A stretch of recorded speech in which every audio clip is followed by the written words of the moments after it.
Et nous sommes de retour au plateau pour la suite de cette émission. Nous allons aborder notre deuxième sujet qui concerne le Burkina. La lutte contre le terrorisme entre dans sa deuxième phase, selon une déclaration du capitaine Ibrahim Traoré. Mais bien avant d'aborder la question, on va faire un dernier tour de table sur la question du Niger et du Bénin. On sait que les positions des deux pays sont divergentes et il n'y a pas encore d'accord en vue sur la réouverture de la frontière, Samir. Absolument, c'est-à-dire que quand on revoit un peu l'interview que le président Talon a accordée il y a de cela quelques jours, il a été clair là-dessus. L'ouverture de la frontière entre le Bénin et le Niger reste et demeure une condition préalable pour l'exploitation du pétrole nigérien. C'est-à-dire que quand on regarde un peu comment l'appelle-t-on, la réalité de nos frontières entre États africains, notamment au niveau de l'Afrique de l'Ouest, non seulement il y a une frontière officielle, je peux dire ça ainsi, qui permet à ce qu'on puisse faire passer non seulement les biens, mais également que les personnes puissent passer d'un pays à un autre. Mais il y a également une autre réalité, ce qu'on peut qualifier de frontières poreuses. Au-delà de la frontière officielle, il y a également des petits passages qui permettent à ce que les gens quittent d'un pays à un autre. Alors, quand on regarde un peu, puisque le Premier ministre nigérien ne cesse de clamer haut et fort que la fermeture de la frontière entre son pays et le Bénin s'explique par des raisons sécuritaires, donc des informations dont ils ont à leur disposition qui fait planer une menace sur la sécurité intérieure de leur pays. Sauf que, quand on regarde la construction du pipeline, le pipeline est construit du Niger en passant par la frontière terrestre. Ouais. C'est-à-dire que du Niger jusqu'au Bénin. Alors, quand vous décidez de fermer la frontière, ça veut dire que les biens et personnes ne passent plus.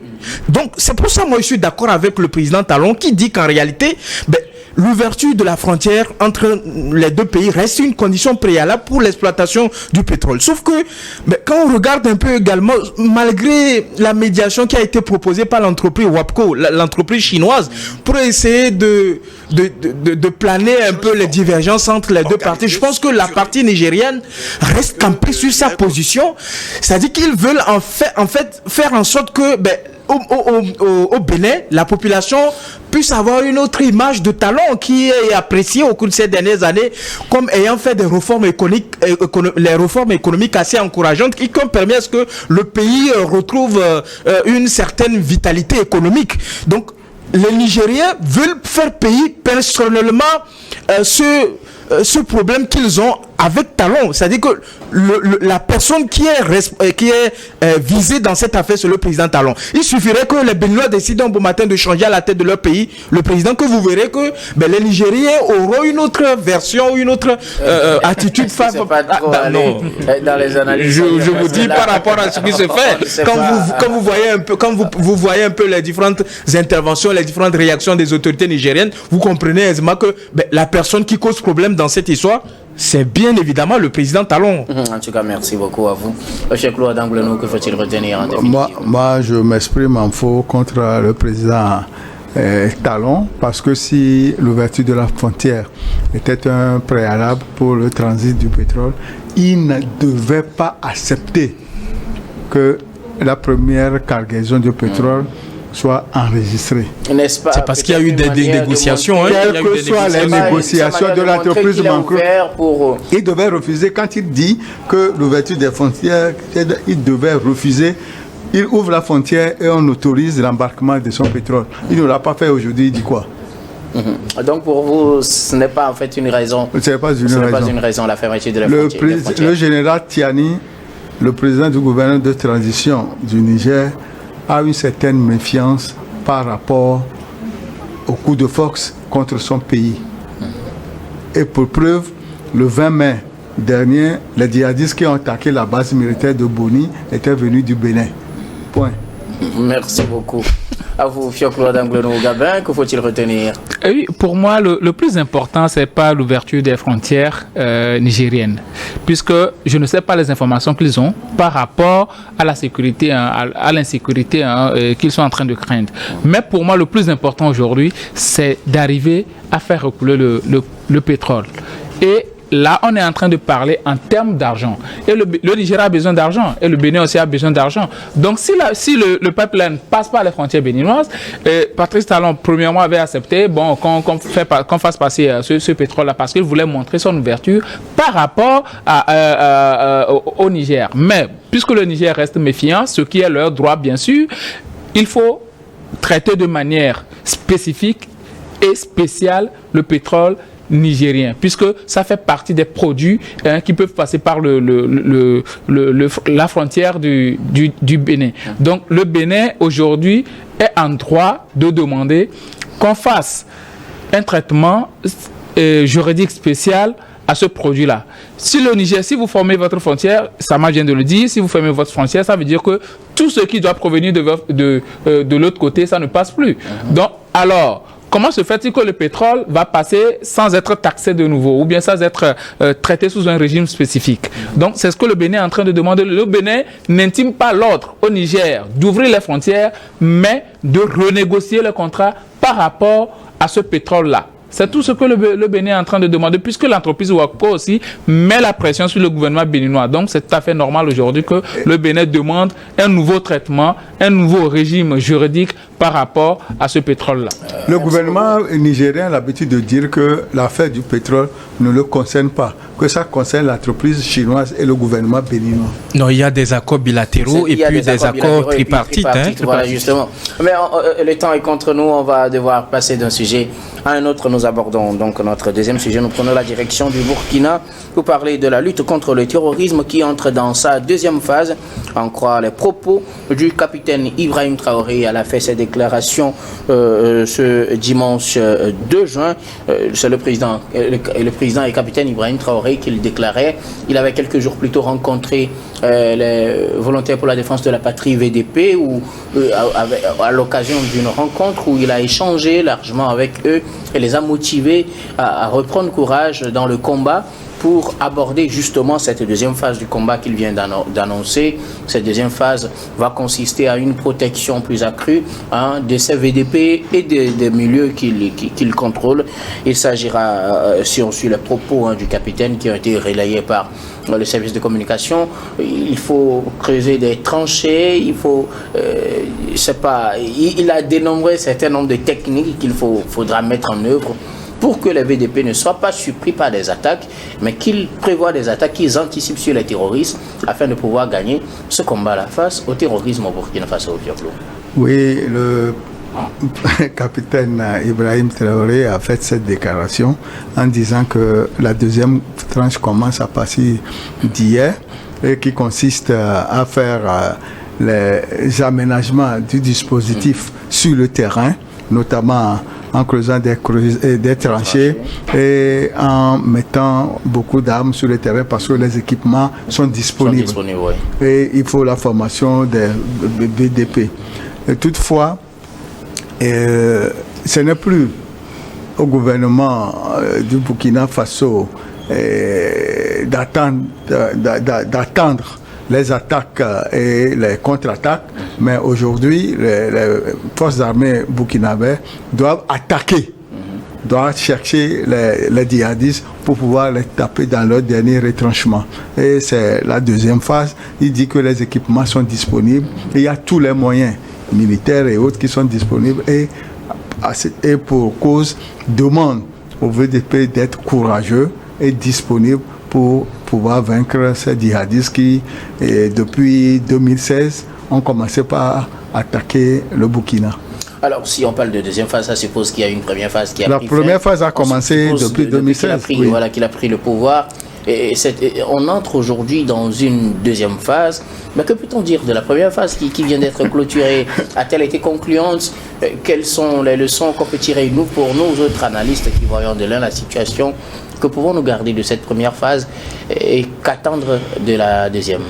Je peux dire que les résultats de la première phase a été un résultat mitigé parce que il y a eu les attaques et les contre-attaques, mais à chaque fois, chaque jour que Dieu fait, il y a toujours les populations civiles et militaires qui sont attaquées et qui sont tuées. Et cette dernière semaine, il y a eu des communiqués qui ont parlé des victoires éclatantes contre les djihadistes. Et de la même manière, certains périmètres ont été récupérés par les forces de défense et les VDP. Ce qui veut dire que ce sont des victoires, mais pas des victoires qui puissent faire recouvrer toutes les localités perdues.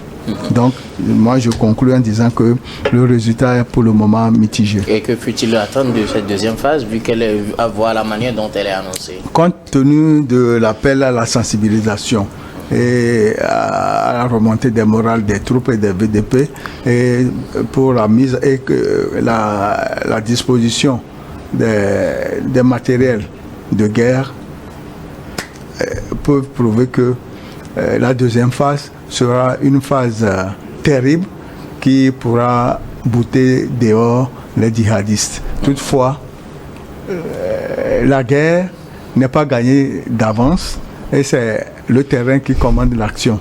Donc pour ça, moi je leur souhaite bonne chance et que le nouveau recentrage soit fait dans les bonnes conditions. Samirou Osama, la lutte contre le terrorisme au Burkina Faso entre dans une nouvelle phase. C'est le capitaine Ibrahim Traoré qui l'a annoncé. Il avait quelques jours plus tôt rencontré les volontaires pour la défense de la patrie avec qui il a échangé. Il les a motivés à reprendre le combat, à ne pas se laisser surprendre surtout par les terroristes. Il a partagé avec eux des techniques de guerre pour faire face à ces terroristes-là, les obliger à récapituler, leur infliger de lourdes défaites et désormais. Que faut-il dire? La guerre entre dans sa deuxième phase. Alors moi, ce sur quoi je suis d'accord avec le capitaine Traoré, c'est que cette situation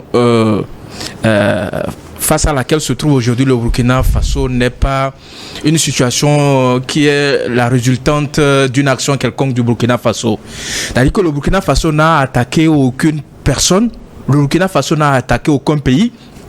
Le Burkina Faso n'a fait de mal à aucune entité, à aucune personne, mais le Burkina Faso subit cette situation qui est due à quelques interventions par le passé d'un certain nombre de puissances occidentales dans une partie au niveau du Sahel, c'est-à-dire qu'au niveau de la Libye et tout ça là. C'est sûr sur quoi je suis d'accord avec lui. Pour le reste, je pense que, contrairement à ce que le doyen a dit, eux-mêmes ils sont d'accord que la lutte qu'ils ont entreprise depuis 3 ans déjà n'a rien donné. Parce que ça ne veut pas dire que ça n'a rien donné.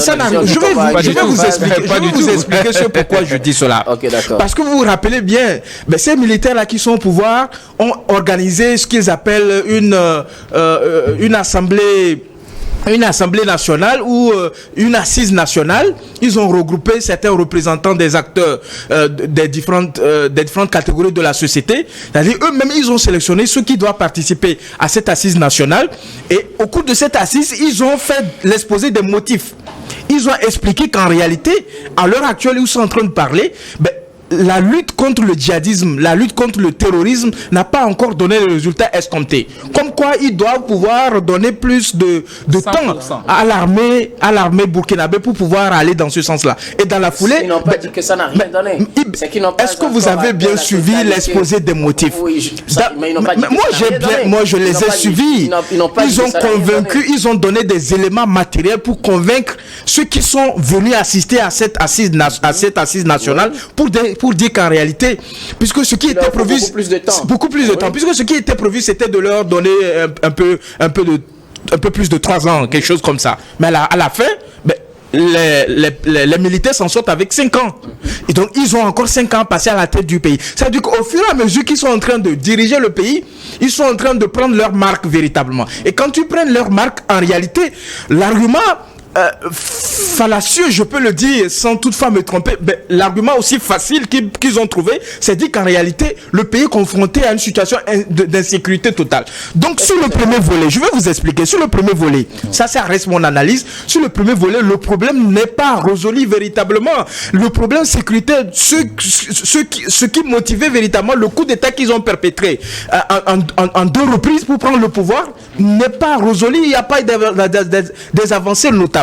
Mais maintenant, si le capitaine Ibrahim Traoré rencontre les VDP, vous savez, c'est pas la première fois qu'il se permet cette sortie. Vous vous rappelez bien, je pense en janvier, il s'était rendu à l'université de Ouagadougou, où il s'est adonné à un discours assez populiste, comme ce que faisait Sankara à l'époque véritablement. Donc ce mec-là, ce militaire, il est habitué à ce genre de sortie pour essayer d'affirmer sa marque parce que lui-même, il n'est pas convaincu qu'en réalité, en tout cas, il a toutes les facultés nécessaires pour mener ce combat. Donc aujourd'hui, il dit que les VDP, c'est-à-dire les volontaires pour la défense de la partie, doivent aller chercher les terroristes dans leur retranchée. Ils doivent aller chercher les terroristes. Qu'est-ce que dit la constitution burkinabé? Que l'intégrité du territoire est assurée par les forces armées de sécurité de défense. C'est-à-dire la première mission où cette mission incombe principalement aux forces armées de défense et de sécurité. Donc c'est à l'armée d'aller et que les volontaires de défense de la partie viennent en soutien véritablement.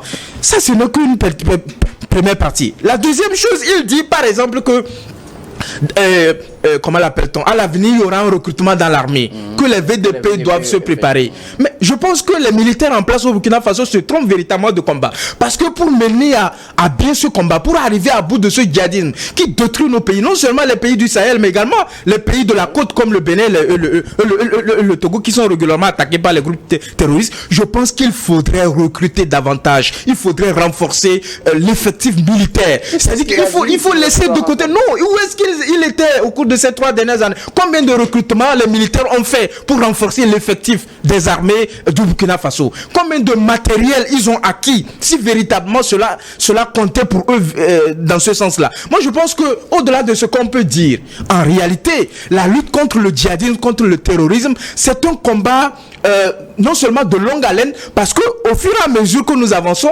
ces messieurs-là sont en mesure de revenir encore après 5 ans, dire en réalité ce que nous vous avons dit par le passé, que le problème n'est pas résolu. Le problème n'est pas encore résolu, mais pour qu'on organise les élections, pour que toutes les populations sur toute l'étendue du territoire puissent participer à ces élections, il faut qu'on recouvre la totalité du territoire. Donc donnez-nous encore 5 ans et vous allez là instaurer un régime militaire de fait qui va régner sur ce pays-là. Et comme vous savez qu'en Afrique, nous avons une grande partie de la population qu'on peut facilement convaincre par la force de l'arme, parce que demain, si l'arme change de camp, vous verrez que les populations vont changer de discours vis-à-vis de ce que ces militaires sont en train de faire à la tête donc de ce pays-là. Merci beaucoup.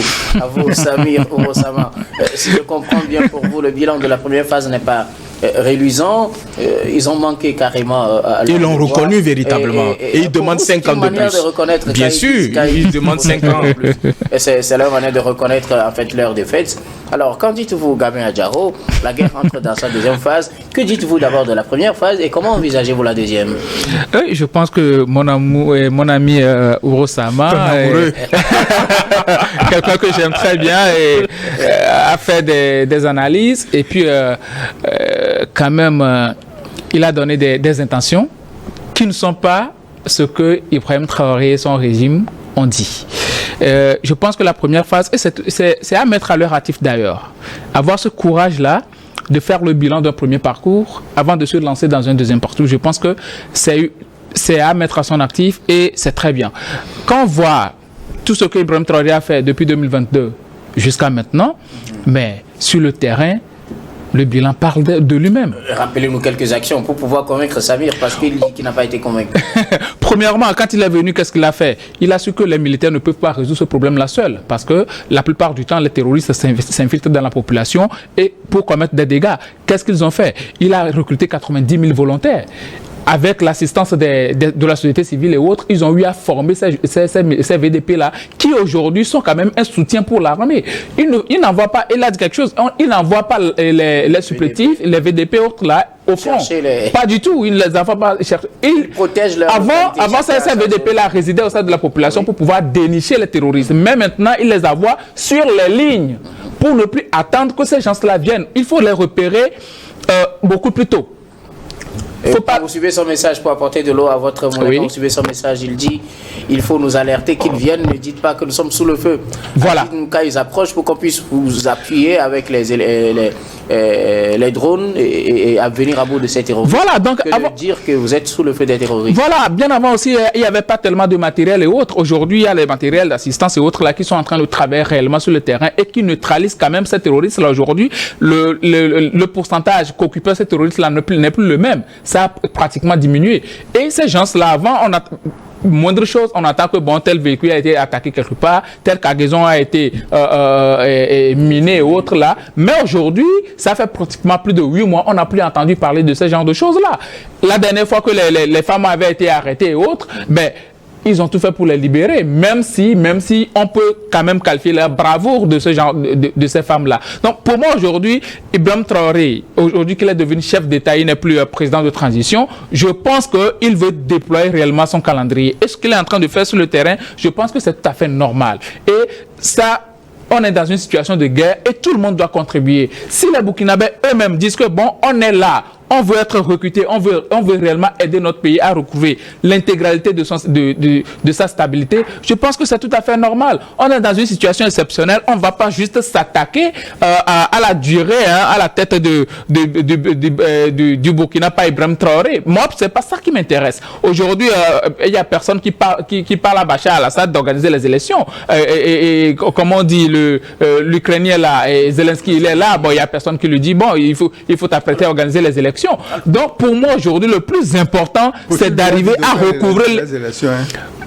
Moi, ce sont des choses pour moi, le plus important aujourd'hui, c'est d'arriver quand même à recouvrir l'intégralité de la sécurité du Burkina Faso. Et on ne peut pas organiser des élections sur une portion de la population. Non, c'est impossible. Pour des élections présidentielles... La première phase de ce combat a été concluante.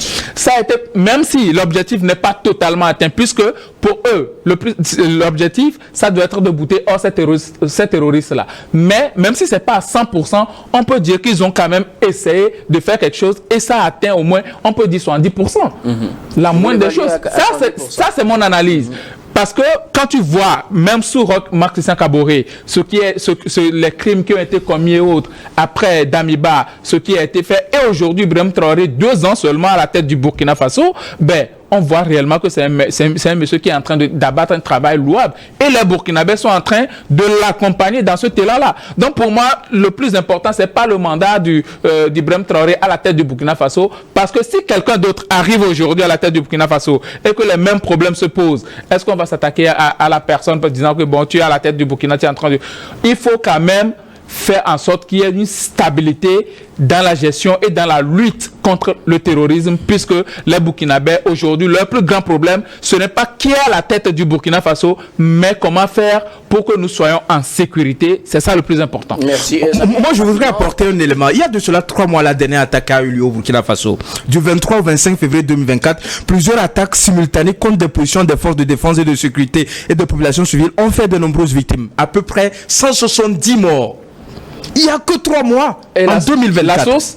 Mais, quelle source? Non. Mais c'est une information vérifiable. Même les autorités burkinabées l'ont reconnu. Vous savez, à l'époque, ils ont même annoncé qu'il y a une enquête qui est ouverte sous l'égide du Haut Commissariat aux droits de l'homme des Nations Unies. Vous vous rappelez bien, parce que dans la foulée, Woman Ratua qui avait sorti un rapport et tout ça, là, vous vous rappelez de l'histoire qu'il y a eu. Mais c'est la dernière attaque qui a eu lieu il y a de cela 3 mois. C'est pour vous dire qu'en réalité, la lutte contre le djihadisme n'est pas liée au régime qui est en place ou non. Oui, alors moi, quand même, il y a un travail qui est fait sur le terrain aujourd'hui. Si vous permettez, ce que je veux savoir, c'est l'appréciation que vous avez de la première phase, puisqu'il en a une deuxième phase. C'est l'appréciation que vous avez. Est-ce parce qu'il y a eu des attaques qui ont fait des centaines de morts? Est-ce à dire que le travail sur le terrain n'a pas abouti, qu'ils ont échoué? Ou parce que on peut considérer ça comme un élément qui fait partie aussi du processus? C'est en fait ce que je veux savoir. Je vais vous rappeler un fait. Vous vous rappelez dans la foulée quand le capitaine Traoré était en pleine négociation avec le colonel Damiba pour prendre le pouvoir. Il avait accordé une interview à RFI. Pour ceux qui ont la mémoire fraîche, ils peuvent s'en rappeler. Monsieur Ibrahim Traoré avait dit que leur intention, ce n'était pas de rester au pouvoir. C'était de régler le problème et que de transmettre le pouvoir dans un laps de temps aux civils et qu'ils retournent dans leur caserne, puisque ce n'est pas leur rôle, ça. Mais qu'est-ce qui a changé au cours de ces... Ils n'ont pas encore résolu le problème. Mais qu'est-ce qui a changé véritablement?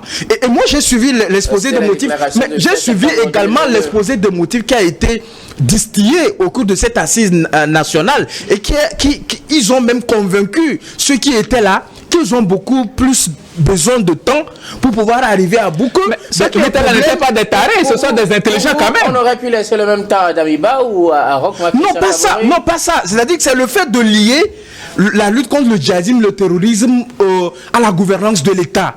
C'est-à-dire qu'ils ont dit qu'en réalité, ceux qui étaient à la tête du pays n'avaient pas fait de la lutte contre le djihadisme et le terrorisme comme une priorité. Il dit qu'il passe 80% de son temps à faire la guerre. C'est ce qu'il a déclaré face au VDP la dernière fois. Mais s'il veut faire la guerre, alors qu'on sait qu'en réalité, ceux qui font la guerre dans un État, c'est les forces armées de défense et de sécurité. C'est le chef d'état-major général des forces armées de défense et de sécurité. S'il veut faire la guerre, qu'il retourne dans les casernes, qu'il prenne la tête des forces armées burkinabè et qu'il va sur le front et qu'il lutte véritablement. Parce que si on veut être président de la République, ce n'est pas seulement le combat contre le djihadisme et le terrorisme. Un président de la République, c'est de faire en sorte que la vie nationale, c'est-à-dire que tous les secteurs de la vie nationale, le secteur économique, le secteur social, le secteur sanitaire, le secteur... Mais les Burkinabés se plaignent pas. Il faut voir dans tous les pays africains, mais quand même à un certain moment. Il faut voir dans tous les pays africains, on dit que le président est démocratiquement élu. Il faut voir tous les problèmes qu'on a dans ces pays-là. Je pense que comme quelqu'un l'a dit autrefois, ces messieurs-là qui sont à la tête des pays comme le Burkina Faso, comme le Niger, comme le Mali, vous vous rappelez par le passé, ceux qui ont fait des coups d'État et qui avaient envie de laisser le pouvoir, ils ont laissé ça au bout de quelques mois, quelques années. Ceux-là sont là pour durer dans le temps. Merci beaucoup à vous, Samir. Et ils vont durer. Ce sont les populations qui ont décidé. Que dites-vous finalement de la situation pour Samir? Ils n'ont pas donné des résultats. Vous, comment envisagez-vous la suite de cette phase? Il a parlé de dernière attaque il y a 3 mois, mais courant mai, il y a eu une attaque où il y a 38 gendarmes qui ont été tués, 17 VDP et plus de 153 blessés. Et la région du boucle de Mouhoum est la région où le terrorisme sévit le plus. Ce qui veut dire que des efforts sont faits, mais pour le moment, c'est insuffisant. C'est pourquoi il a fait le planning pour aller à la deuxième phase. Il a dit quelque chose qui est important. Ce ne sont pas les VDP sont formés sur le tas. Alors que une armée régulière est une armée qui a le temps du recrutement, de la formation et des différentes sections au niveau de l'armée. Il y a les artilleurs où on parle de l'artillerie, on parle de l'armée de l'air et autres de l'infanterie. Aujourd'hui, les forces spéciales, comme l'a dit Samir, il faut des recrutements. Il faut des recrutements. Et il a annoncé. Il a annoncé. Ce sera ouvert et en plus, en tant que chef d'État et commandant en chef des armées, il y a des généraux, il y a des colonels qui sont ses supérieurs. Les chefs des régiments. Les chefs des régiments et autres. Mais aujourd'hui, en tant que capitaine et chef de l'État, ils sont sous ses ordres. Toutefois, moi j'aimerais que ceux-là qui ont fait les écoles de guerre, ceux-là qui ont fait l'école des états-majors, puissent l'aider à contenir, à faire les plans de guerre et à contenir le djihadisme et le terrorisme. Il ne faut pas qu'il soit seul pour dire qu'en tant que chef de l'État, il a droit et de laisser l'arrestation des officiers supérieurs. Et de laisser, ces officiers supérieurs sont cités dans les dossiers d'atteinte à la sûreté de l'État. Nous sommes en politique. Nous sommes en politique et la politique. C'est les militaires, ils font finalement la politique. On dit les militaires, c'est dans les casernes. Mais en Afrique de l'Ouest, la politique est dévolue désormais aux hommes en treillis. On ne refuse pas, mais qu'ils respectent au moins les b.a.-ba. Merci de beaucoup. La politique. À vous, Fioclou Adam, nous merci également. À vous, Gabin et Samir. Nous allons marquer la pause pour le journal, puis on revient juste après pour la suite de cette émission.